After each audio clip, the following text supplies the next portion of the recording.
Masih ingat video viral ini? Perasaan kenapa Lampung ini kagak maju-maju. Jalan-jalan di Lampung tuh kayak 1 kilometer bagus, 1 kilometer rusak. Terus jalan ditempel-tempel doang. Ini apa sih? Ini pemerintah main ular tangga atau apa? Video itu adalah testimoni Bima Yudo, seorang tiktokers asal Lampung yang viral di media sosial. Sejak video itu jadi perbincangan, warga Lampung ramai-ramai mengunggah kondisi jalan di daerah mereka di media sosial. Dengan cepat, Lampung jadi sorotan nasional. Presiden Joko Widodo bahkan sampai berkunjung dan menjajal jalan rusak di sana. Jalannya mulus, enak, Dinikmati ya Pak? dinikmati. Guncang-guncang nggak perutnya Pak? Sampai Pak Zul tadi tidur, saya juga tidur. Seperti dipupuk ya Pak? Enggak, kalau ada yang hamil Enggak. bisa ngelahirin kata. Ya, Lampung jadi sorotan bukan karena prestasinya, melainkan jalanannya yang rusak parah dan dikeluhkan sejak lama oleh warganya. Mirisnya, setiap tahun dana ratusan miliar digelontorkan untuk memuluskan jalan di daerah ini. Liputan ini berkolaborasi dengan beberapa media yang tergabung dalam Indonesia Leaks. Kami juga menggandeng media independen asal Lampung untuk menelusuri berbagai tender pengerjaan jalan di daerah ini. Hasilnya kami menduga ada monopoli pengerjaan jalan yang dilakukan penguasa lokal dan terindikasi melanggar prosedur pengadaan.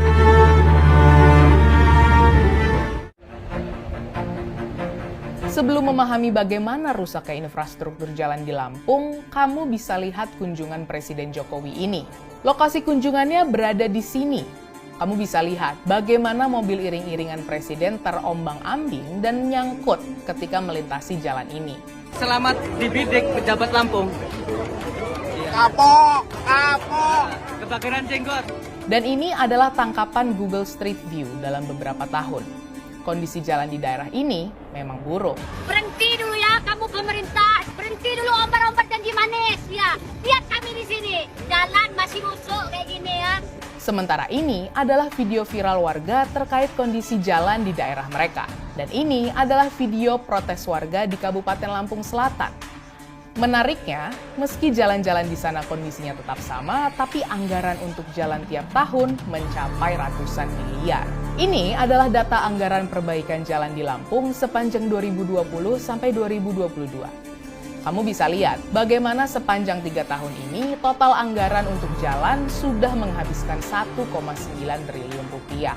Dan puncaknya, anggaran itu naik menjadi 2,1 triliun rupiah pada 2023. Pertanyaannya, kemana anggaran itu mengalir dan mengapa persoalan jalan tak kunjung terselesaikan? Kami menelisik proyek-proyek jalan di daerah Lampung dengan menggunakan sumber data terbuka.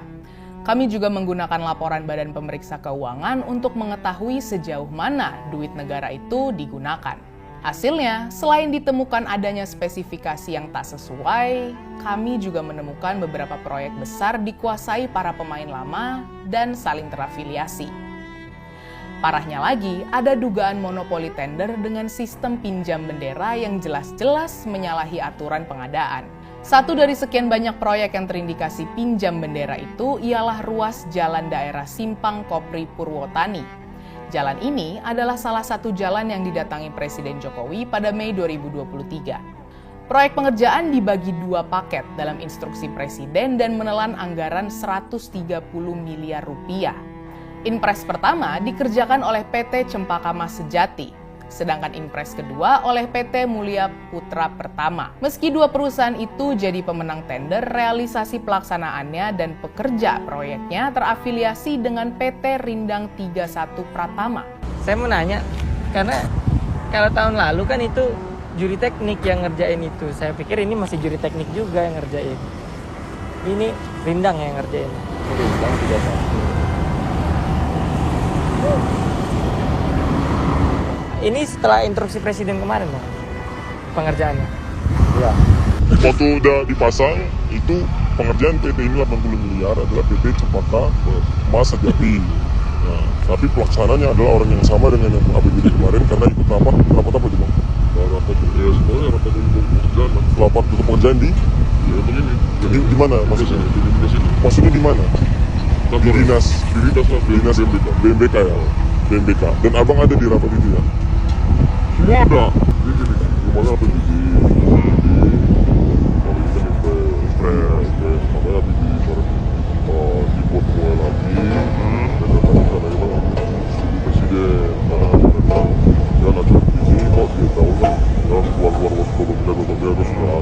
benar-benar kami rinci. Proyek yang disebut si pengawas ialah proyek tahun 2021 dengan nama paket pelebaran penambahan lajur jalan Meijen HM Riyakudu, Kota Bandar Lampung. Pemenang tendernya PT Juri Teknik. Berdasarkan data Kementerian Pekerjaan Umum, PT Juri Teknik mencantumkan lokasi aspal mixing plant mereka di lokasi yang sama dengan PT Rindang 31 Pratama. Indikasi keterhubungan perusahaan itu juga bisa dilihat dari beberapa nama yang terlibat dalam proyek pengerjaan jalan Simpang Kopri Purwotani. Ferdinand Bembin, orang yang namanya tercantum sebagai pelaksana lapangan, juga bekerja sebagai Junior Project Manager PT Rindang 31 Pratama. Meli Nugraheni, orang yang tercatat sebagai Set Engineer, juga mencantumkan diri bekerja di PT Rindang 31 Pratama. Sementara Reston Rahtimur, manajer teknik di PT Mulia Putra Pertama, juga bekerja di PT Rindang 31 Pratama. Nama lainnya ialah Danang Hendrayana. Ia pernah menjadi penanggung jawab lapangan PT Mayang Sari Prima dalam proyek 2019 di Jalan Meijen HM Riyakudu. PT Mayang Sari Prima terhubung dengan PT Rindang 31 Pratama lewat direkturnya Budi Wijaya. Dalam data perusahaan, selain tercatat jadi direktur di PT Mayang Sari Prima, Budi juga tercatat sebagai perwakilan di PT Hulu Batu Perkasa. Perusahaan ini dimiliki Arinanda Jausal, anak pemilik PT Rindang 31 Pratama, Faisal Jausal. Di platform open tender milik ICW, perusahaan itu tercatat sebagai penyedia bahan baku di daerah Lampung. Yang menarik dari temuan ini ialah antara PT Mayang Sari Prima, PT Mulia Putra Pertama, dan PT Juri Teknik selalu menjadi pemenang tender di ruas jalan yang sama sejak 2019. Jika ditotal, tender yang mereka menangkan selama 5 tahun mencapai 180 miliar rupiah. Temuan lainnya, perusahaan dalam lingkaran PT Rindang 31 Pratama tak hanya menggarap Jalan Meijen HM Riyakudu. 2020-2023 ada 17 paket tender yang mereka menangkan dengan total 586 miliar rupiah. PT Mulia Putra Pertama pernah mengerjakan ruas jalan Tegal Mukti Tajab di Kabupaten Waikanan senilai 39 miliar rupiah. Setahun sebelumnya, jalan yang sama juga pernah dikerjakan PT Rindang 31 dengan nilai proyek 69 miliar rupiah. Sedangkan PT Mayang Sari Prima pernah memenangkan tender peningkatan struktur dan rehabilitasi jalan akses tol Lambu Kibang Tol Gunung Batin senilai 63,6 miliar rupiah.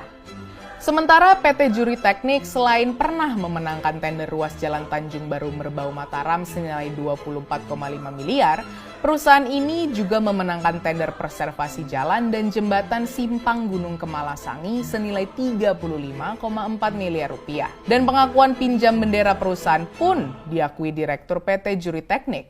4 proyek selama 2020 sampai 2022. Nah, dari 4 proyek itu kan 3 proyek kata Abang kemarin salah satu yang minjem adalah Rindang 31. Nah, itu Bang yang minjem saya. Oh, kata siapa saya bilang yang minjem Rindang 31? Iya, kata Abang kan ini bukan paket ini bukan paket Abang kata Abang. Iya, tapi kata saya. Iya, yang kita ngobrolin. Salah. Jangan bilang lagi ya yang minjem Rindang 31. Orang Rindang 31. Oh, kan saya bilang begitu. Oke. Kan belum tentu rindangnya. Jadi untuk di proyek Impres 1 dan Impres 2, meskipun yang tercantum adalah PT CMS dan PT MPP, namun pekerjanya yang mengerjakan adalah PT Rindang 31. Nah, itu apakah benar atau tidak, Pak? Tidak benar. Tidak benar. Yang benar 31 punya patching plan membantu kelancaran sini. Walaupun MPP itu sudah punya, tapi nggak kuat kalau sendiri. Setelah kami lihat beberapa yang utama yang tadi kata beberapa perusahaan tuh kayaknya ada keterkaitannya gitu. Nah, kami pengen cek apakah ada indikasi monopoli atau enggak sih gitu. Tadi saya cerita monopoli tapi untuk baik itu boleh atau tidak, nggak usah dimonopoli deh, biarin aja chaos, hancur berantakan. Kalau di Lampung disorot itu masalah monopoli untuk kebaikan boleh nggak sih? Monopoli untuk kebaikan dan ketertiban.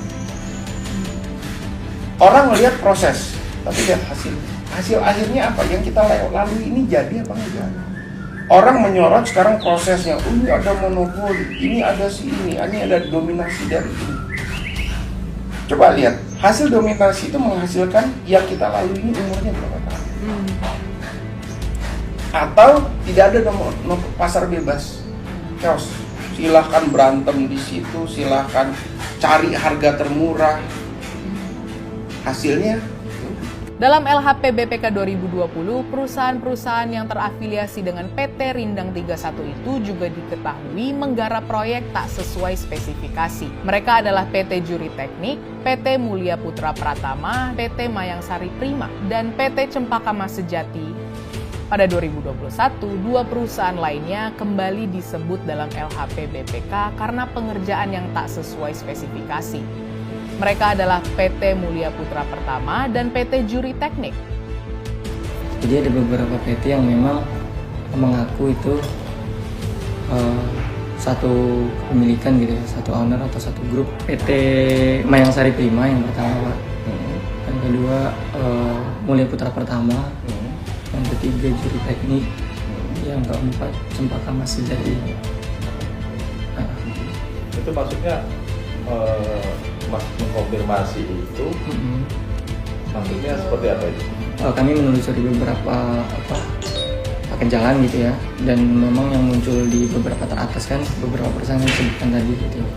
Nah, setelah kami konfirmasi dari beberapa sumber dan orang, mereka mengaku adalah milik Rindang 31 gitu. Enggak.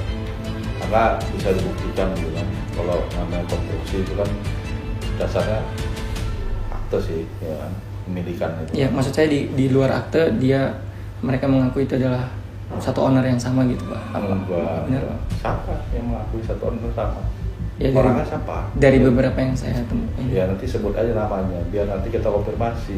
Jadi nggak simpang siur gitu kan.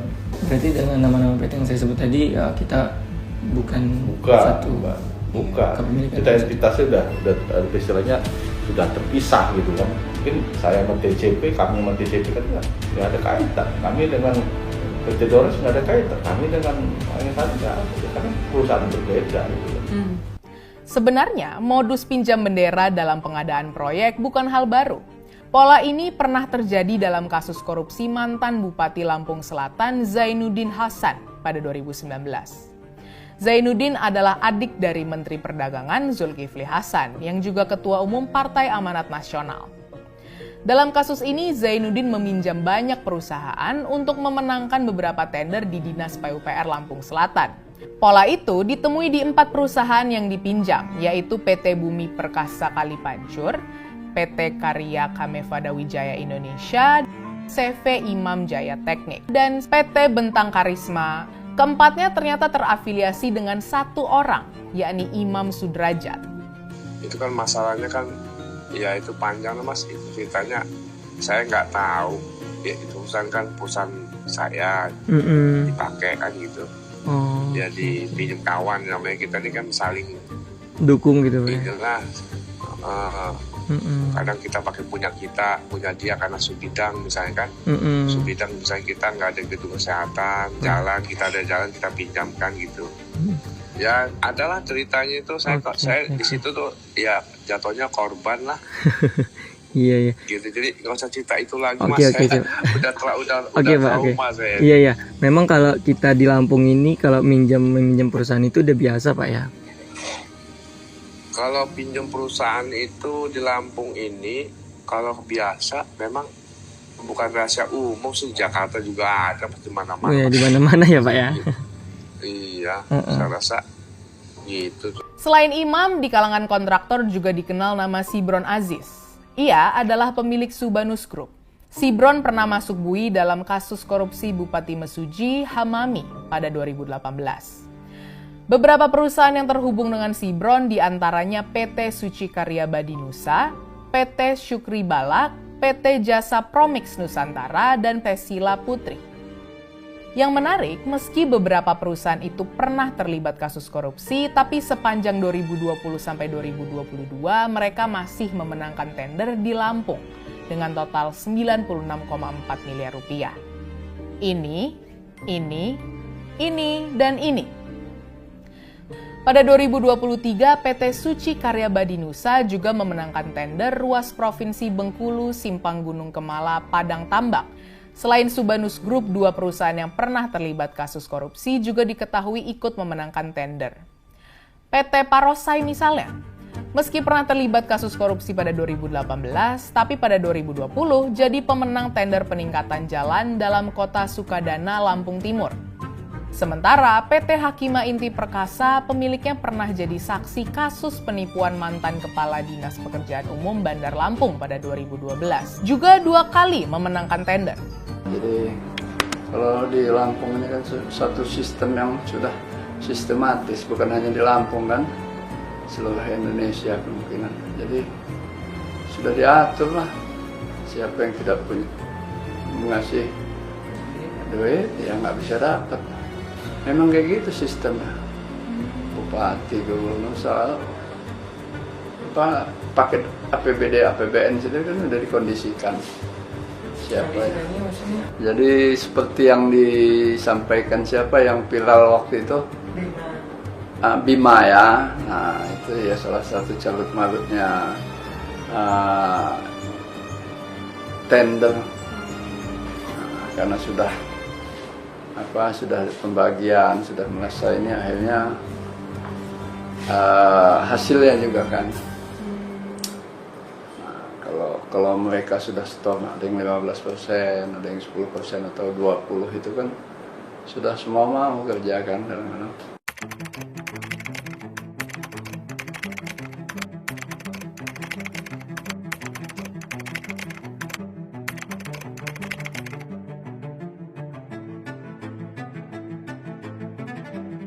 Pak Silvan, Pak, Iya. lagi di luar kota ya Pak ya? Iya, lagi di Bandung saya, Mbak. Oh, lagi di Bandung. Kalau saya konfirmasinya via telepon aja nggak apa-apa ya Pak ya kalau gitu? Waduh, nanti ya. Jangan sekarang ya, lagi di bawa mobil soalnya. Oh gitu, oke. Jam 1 ya. mungkin saya telepon lagi ya Pak? Oh iya, nanti ya. Sebenarnya secara aturan pinjam bendera jelas-jelas melanggar ketentuan. Pertama, melanggar prinsip dan etika pengadaan sebagaimana diatur dalam Perpres 16 tahun 2018 tentang pengadaan barang jasa pemerintah. Kedua, melanggar larangan membuat dan memberikan pernyataan tidak benar atau memberi keterangan palsu sesuai peraturan LKPP nomor 9 tahun 2019. Ketiga, menabrak larangan mengalihkan seluruh atau sebagian pekerjaan kepada pihak lain. Yang menarik, selain tertuang dalam 3 aturan itu, ada jurisprudensi putusan Mahkamah Agung nomor 142 tahun 2017. Putusan itu menghukum penyelenggara negara atau perusahaan yang melakukan penyimpangan dalam PBJ, termasuk meminjam perusahaan lain. Lalu, apa kata Dinas Bina Marga dan Bina Konstruksi Lampung terkait temuan ini? Yang jelas praktik ini dianggap biasa di Lampung. Secara aturan itu salah Pak ya? Maksudnya? Nggak ada. Tidak ada aturan yang bisa menyalahkan sekarang. Tidak ada. Kecuali dia kena jerat korupsi gitu. Iya, Pak, ya? kena. Yang salah adalah kenapa yang punya perusahaan ini mau minjemin. Karena istrinya tidak minjemin. Ya tanda tangan harus dia kok. Iya. Gitu kan. Jadi kan nggak minjemin sebenarnya. Harusnya kan nggak minjemin. Beberapa perusahaan yang tercatat memenangi tender dengan nilai lebih dari 10 miliar rupiah, setelah kami telusuri ternyata memiliki alamat kantor fiktif. PT Cempaka Mas Sejati misalnya, perusahaan pemenang tender Impres 1 Jalan Daerah Simpang Kopri Purwotani menggunakan alamat fiktif. Lalu ada PT Pesona Alam Hijau. Alamat yang digunakan adalah di Jalan Pajajaran, Gang Saipi nomor 2, Wai Halim, Bandar Lampung. Sementara PT Raja Samego Sangjaya terafiliasi dengan Ricky Hendra Saputra, caleg DPRD Lampung dari PKB. Sedangkan PT Juri Teknik lewat Direkturnya Dian Febri Wira adalah mantan Ketua DPC Partai Hanura Lampung Tengah. Total ada 26 perusahaan yang memenangi tender dengan nilai lebih dari 10 miliar rupiah dalam proyek jalan di Lampung sepanjang 2020 sampai 2022.